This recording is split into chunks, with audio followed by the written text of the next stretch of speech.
तर तिकडे उल्हासनगरमध्ये देखील सकाळपासून मुसळधार पावसानं थैमान घातलेलं आहे। भरतनगर भागातील नागरिकांच्या घरामध्ये पावसाचं पाणी शिरलं।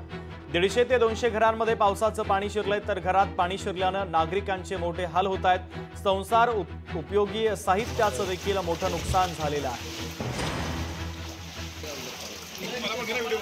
तर सध्या घरांमध्ये साचलेलं पाणी उपसण्याचं काम हे नागरिक करतायत आणि या परिस्थितीचा आढावा घेतला आमचे प्रतिनिधी किरण तेलगोटे यांनी। पाहूयात। पडणाऱ्या मुसळधार पावसामुळे नागरिकांच्या घरामध्ये पाणी शिरलेलं आहे। आज कॅम्प 4 मधील भरतनगर परिसरामध्ये आहोत। आपण पाहू शकता की नागरिकांच्या घरामध्ये पाणी जे आहे ते शिरलेलं आहे आणि गुडघाभर पाणी हे नागरिकांच्या घरामध्ये शिरलेलं आहे आणि त्यामुळे जनजीवन जे आहे ते विस्कळीत झालेलं आहे आणि नागरिकांच्या घरांचे साहित्य असेल मोठ्या प्रमाणामध्ये त्याचं नुकसान झालेलं आहे। आपल्यासोबत काही महिला आहेत, ज्या स्थानिक महिला आहेत ज्यांच्या घरामध्ये ते पाणी शिरलेलं आहे। काही काय नुकसान झालेलं आहे आणि काय सांगशील या संदर्भामध्ये? भरतनगर मध्ये मी राहते। इथे माझ्या घरामध्ये फर्स्ट टाइम पाणी घुसलेलं आहे।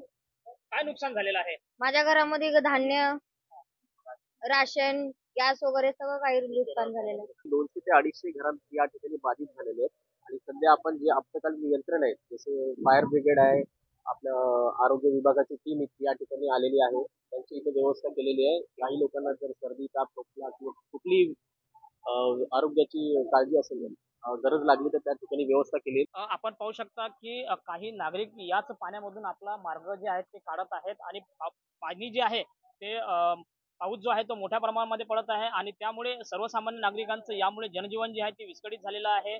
पालिका प्रशासन असेल ते देखील मदत कार्यासाठी आलेलं आहे आणि त्यांच्याकडून देखील बचाव जे कार्य आहे ते सुरू आहे। नागरिकांच्या जे झालेलं नुकसान आहे त्याची भरपाई करण्यात यावी अशा प्रकारची जी मागणी आहे ते देखील आता या नागरिकांकडून करण्यात येत आहे। किरण तेलगोटे, लोकशाही मराठी, उल्हासनगर।